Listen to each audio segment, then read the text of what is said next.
కృష్ణం వందే జగద్గురుం. జై శ్రీకృష్ణ. ఈ వీడియో చూసే ముందు ఒక లైక్ కొట్టి జై శ్రీరామ్ అని కామెంట్ చేయండి. అందరికీ నమస్కారం.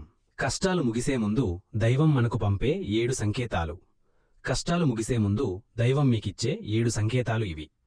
జాగ్రత్తగా గుర్తుపెట్టుకోండి. ఈ 7 సంకేతాలు మీకు కనిపిస్తే మీరు త్వరలోనే కోటీశ్వరులు కాబోతున్నారని అర్థం. మనిషి జీవితం ఎప్పుడూ ఒకేలా ఉండదు. కొన్ని రోజులు చీకటి, సమస్యలు, కష్టాలు, బాధలు ఎన్నో ఉంటాయి. కాని ప్రతి చీకటి శాశ్వతం కాదు. అలానే ప్రతి కష్టానికి ఒక కొత్త వెలుగు ఉంటుంది. మీ జీవితంలో కష్టం తొలగి మీరు ఆశిస్తున్న సంతోషాలు వస్తే మీ జీవితం మారుతుంది కదా. అలాంటి సందర్భంలోనే జీవితం మారుతుంది అని దైవం మనకు అందించే ఈ 7 సంకేతాలు పంపిస్తుంది. ఇవి మీకు ఉంటే మాత్రం ఖచ్చితంగా మీ జీవితం మారబోతోంది. మీ జీవితానికి ఒక మంచి ఆహ్వానం రాబోతోంది అని అర్థం. మీ జీవితం ఇప్పుడొక కొత్త దశలోకి ఆరంభమవుతుంది. ఇప్పుడు ఇది మీరు వినగలుగుతున్నారు అంటే అది కూడా భగవంతుడు ఆజ్ఞ అని అర్థం. ఈశ్వర ఆజ్ఞ లేనిదే చీమైలా కుట్టదు అని అంటారు కదా. అదే మనకు దైవం ఇచ్చే ఆ సంకేతాలు. ఏంటో తెలుసుకుందాం. ఈ వీడియోని స్కిప్ చెయ్యకుండా చివరి వరకు చూసి వీడియోకి లైక్ చేయండి. మీ మనస్సు కాస్త ప్రశాంతంగా ఉంచుకోండి. ఈ రహస్యాలను తెలుసుకోండి. మొదటి సూచన, నూతన మార్గాలు తెరచుకోవడం. మీరు అసలు అనుకోని రీతిలో కొత్త అవకాశాలు మిమ్మల్ని వెతుక్కుంటూ వస్తాయి. ఒక ఫోన్ కాల్, ఒక గ్రంథం లభించడం లేదా ఎవరో ఒకరి ద్వారా మీ సందేహాలకు సరైన పరిష్కారాలు లభిస్తాయి. రెండవ సూచన, ఏకాంతాన్ని ఇష్టపడటం. నిన్నటివరకు జనాల్లో గడిపిన మీరు ప్రశాంతమైన వాతావరణాన్ని కోరుకుంటారు. మీ అంతర్మథనాన్ని వినడానికి మనసు మొగ్గు చూపుతుంది. ఇది మానసిక కృంగబాటు కాదు, భగవంతుడు మీ అంతర్గత శక్తిని మేల్కొలిపే ప్రక్రియ. మూడవ సూచన, దృఢ సంకల్పంతో పనులు నెరవేరడం.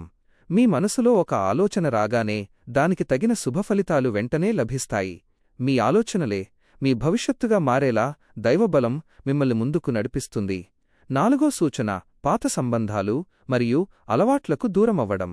ఇప్పటిదాకా ప్రాణప్రదమనుకున్న వ్యక్తులు లేదా సంబంధాలు దూరమవుతాయి.